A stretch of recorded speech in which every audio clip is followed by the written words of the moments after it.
Nightmare on Elm Street. Oh, no, no. It looks good. Yeah, I like it. This is a $15 Monogram Classic Avenger, the one that drops the torpedo and folds the wings and does all that stuff. Don't forget the retractable gear. Oh, retractable gear and everything else. And the turret. I was going through my aftermarket stash and found the medallion upgrade kit for the Avenger. Anyway, make a long story short, what a pain in the ass. Since Ralph's not here, I'll say it. You said $15, and I'll say what we're off with. $15, hell, the BX, we used to get them for $1.79. Yeah, I know. I got the little fold-out catalog that came with the kit back in '65. Oh, yeah, weren't those great? I love those. If you turn the thing over, you can see Monogram written in underneath the stabilizers. Yeah, the ball under there.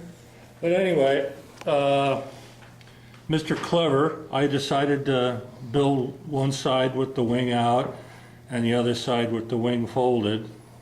So what I did, ta-da, is I built this wing first, and I realized too late that the door opens up behind the wing and you can't really see it. Moron boy. Anyway. Here, walk into this.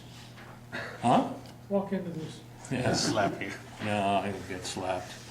The torpedo and the wing fold mechanism, all that's kind of scratch built. I still can't get the canopy done right, so I have glued, and then I got a Montex, what do you call it, paint mask? Yeah. Holy shit. When you put those things down, they leave half their glue behind. Yeah. And you've got to go in there with something, a lot of patience and Blue something. tack. Huh? Blue tack. Yeah.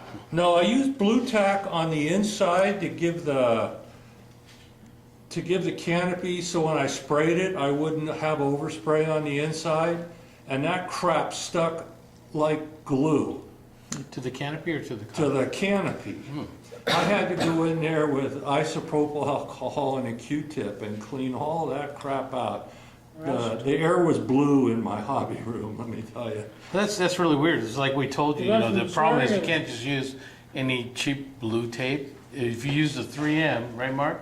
That one seems not to leave any residue. But see, what blue tack does for me, it leaves an oil mark on the Oh, you're paint. talking about the tack or the tape? I'm talking about the tack. Oh, okay, like the poster tack. Yeah. Blue tack, yeah. No, that's a really oily stuff. We don't Boy, use that. no kidding. Yeah.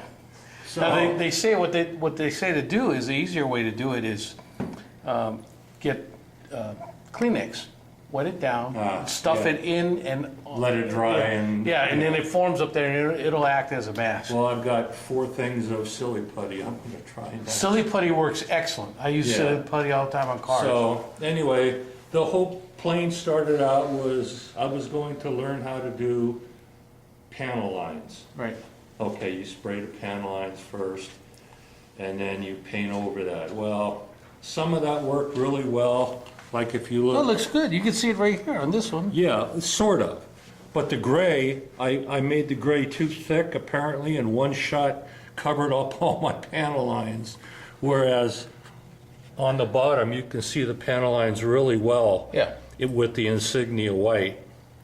But anyhow, this is what they call a learning experience, and you're supposed to have fun with this hobby. But that looks good. Those panel lines. I mean, they really shouldn't stand out really heavy, like some guys put out. I think that looks excellent like that. All right, It's just a well. little shadow, You know, with the lighter color paints like the white you have in the bottom, Yeah. they'll stand out a little bit more.